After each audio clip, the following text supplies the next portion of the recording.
ಯಾರೇ ಆರೋಪಿತರು ಈಗಾಗಲೇ 2 ಪ್ರಕರಣ ಇದ್ದು ಮತ್ತಿನ್ನೊಂದು ಪ್ರಕರಣದಲ್ಲಿ ಭಾಗಿಯಾಗಿದ್ದರೆ ಅವರ ವಿರುದ್ಧ ಕೇಕೋಕ ಆ್ಯಕ್ಟ್ ಇನ್ವೋಕ್ ಮಾಡಲಾಗುವುದು.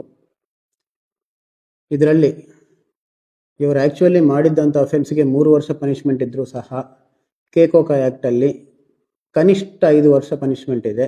ಕನಿಷ್ಠ 5 ವರ್ಷದಿಂದ ಜೀವಾವಧಿ ಶಿಕ್ಷೆವರೆಗೂ ಪನಿಷ್ಮೆಂಟ್ ಆಗುವಂಥ ಒಂದು ಪ್ರೊವಿಷನ್ ಇದೆ.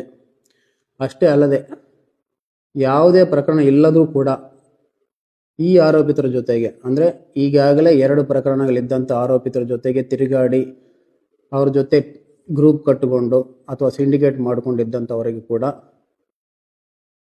ಮೆಂಬರ್ಸ್ ಆಫ್ ಆರ್ಗನೈಸ್ಡ್ ಗ್ಯಾಂಗ್ ಅಂತ ಒಂದು ಸೆಕ್ಷನ್ ಇದೆ. ಯಾರೇ ಇರಲಿ ಈ ಗ್ಯಾಂಗ್ ಮೆಂಬರ್ಸ್ ಆಗಿದ್ದರೆ ಅವರಿಗೆ ಕೂಡ ಕನಿಷ್ಠ 5 ವರ್ಷ ಶಿಕ್ಷೆ ಆಗುತ್ತೆ. ಆದ್ದರಿಂದ ಯಾವುದೇ ಪ್ರಕರಣದಲ್ಲಿ ಭಾಗಿಯಾಗದಂಥ ಎಲ್ಲರೂ ಕೂಡ ಯಾವುದೇ ಕಾರಣಕ್ಕೆ ಈಗಾಗಲೇ ಕೇಸಸ್ಸಲ್ಲಿ ಭಾಗಿಯಾದವ್ರ ಜೊತೆಗೆ ತಿರುಗಾಡಬೇಡಿ. ತಿರುಗಾಡಿದರೆ ಅವರಂತೂ ಜೈಲಿಗೆ ಹೋಗೋದು ಗ್ಯಾರಂಟಿ, ಹೊರಗೆ ಬರೋದಿಲ್ಲ.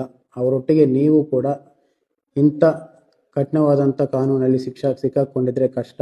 ಅದರಿಂದ ಎಲ್ಲರೂ ಜಾಗ್ರತೆಯಾಗಿರಬೇಕಂತ ಹೇಳಿ ತಿಳಿಸ್ತಾ ಇದ್ದೀವಿ. Thank you.